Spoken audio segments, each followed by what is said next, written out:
Put your hands together for the amazing Andrew Mayer.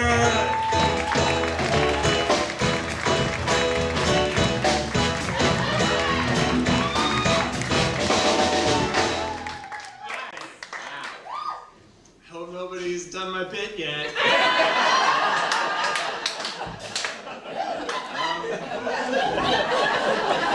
Did you know you can just put on whatever back there? There's no law against it at all. This probably won't stay. So I'll have to be just a person instead of a clam. That's nice for a minute. Yeah, I know. So most of my comedy reviews are exactly that. Yeah, it was good for a second, and then also the rest was good. I don't know why I started that way. Hi, I'm very excited to be down here. I wish the last guy had said what the easy thing was. Yeah, I'm getting older. You know what that's like. I'm almost old, as I think the age that I am now. I just turned 40 this year, and I've hit a number of checkpoints this year that I didn't know existed until I'm just past them now. No one thinks it's funny when I fall down anymore. That's very real. Everyone's very concerned. My sneezes are so loud now. I don't know when it happened. It wasn't always like this, but no one says bless you anymore. They all go, whoa! Which is bless you, but stop that. And I would if I could, but I truly don't know how to go back to the way it used to be. Also, I don't have any kids, and it's a tricky age to be weird and childless. Like if you're like just some weird 25-year-old, everyone's like, look at that weird little boy, that's fun. And then when you're 70 and weird people are like, look at that eccentric old man, also fun. But when you're 40 and weird, people are just like, that guy's weird. And if I could just be a weird dad if I had kids. There's a lot of reasons to have kids. I'm not sure that's one of them, but when I was in my 20s, I thought that most people had kids as a way to continue playing laser tag as they got older. And in my 20s, I was like, you can just play laser tag. Who cares? Just show up anyway. Just ruin some 7-year-old's birthday party because their stupid brains can't handle flanking maneuvers. So it's awesome. And now that I'm 40, I'm like, actually, a couple kids would really help to continue my laser tag career because it's tough now. People sometimes are like, oh man, the laser tag plays by me. Actually, on Saturday nights, they do adults only laser tag. And I'm like, yeah, okay, but I don't want to play against horny adults at all. Like, I'm not interested in people shooting flirty lasers at each other. Like, oh, but you.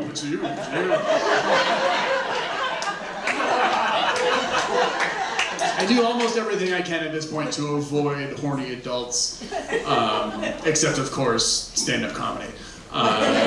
You're all very horny. I didn't make the rules, except for that one that I just made up. I've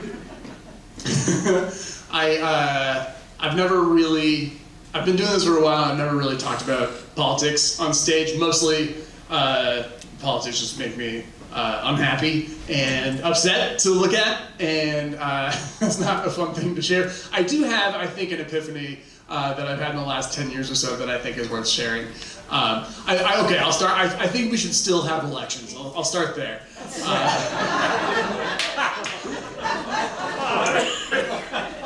Nice.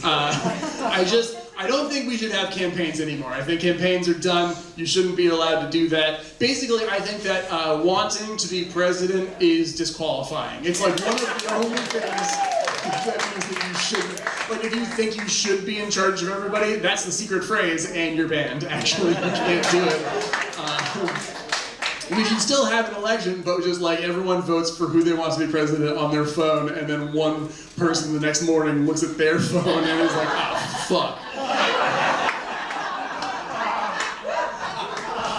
realistically, Taylor Swift checks her phone and is like, oh no.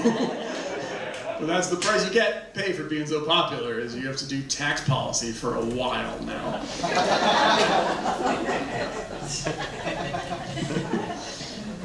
I know I shouldn't be president. I've been instantly drunk on any amount of power I've ever received, including this microphone.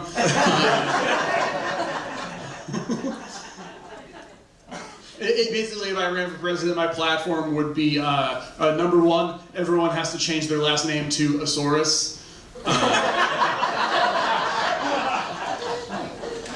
You get it, nice. Also, I don't think we should do The Purge exactly like in the movies. I think that I think everyone should get a day where the law doesn't apply to them. I just think that everyone getting the same day every year is too chaotic. It's very messy that way. Probably your birthday feels like the cleanest way to do it. Everybody gets a birthday, and on your birthday, no laws apply to you. If nothing else, we'd all remember each other's birthday, for sure.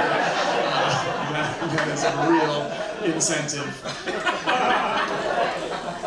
Twins get a weird dynamic where it's like, if they don't get along, it's very tense the whole day. But if they do get along, it's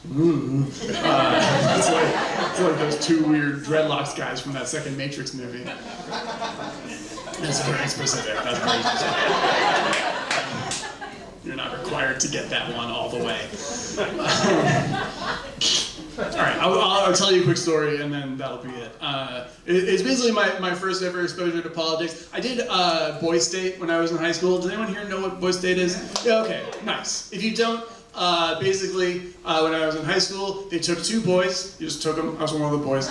And took two boys from River High School and sent them to a college campus, and then we did like a fake state government in Stoneham for a week.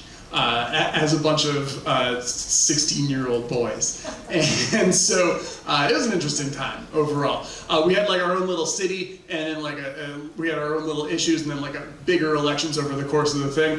And one of the guys in my little like fake city, his summer job was that he worked at a yo-yo shop in Northampton, Massachusetts. And he did a bunch of yo-yo tricks basically all the time, and he was great at them. And he ran for governor, and he went very far just doing yo-yo tricks as campaign speeches.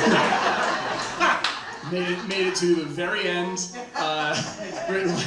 Like they had a bunch of primaries, and he beat everybody else in the primaries, and then he made it to the end.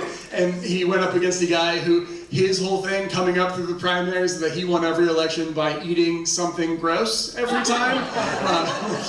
He ate like a worm and then a goldfish. And then a bee, this dead bee. I don't know if that makes a difference, but the bee was dead. And that the dead bee guy ended up beating the yo-yo guy in the final election. And we all in our little town were like, come on!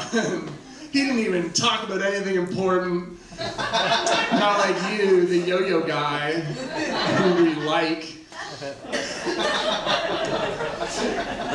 And then I went home, and my parents were like, how was it? And I was like, I don't think I learned a lot about government.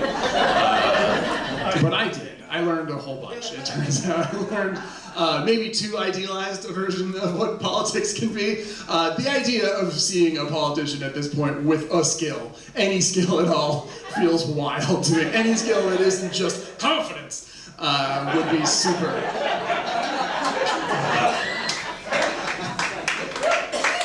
Like if Donald Trump was exactly the same, but also like sick at the yo-yo, it's not worse. Like it's technically better.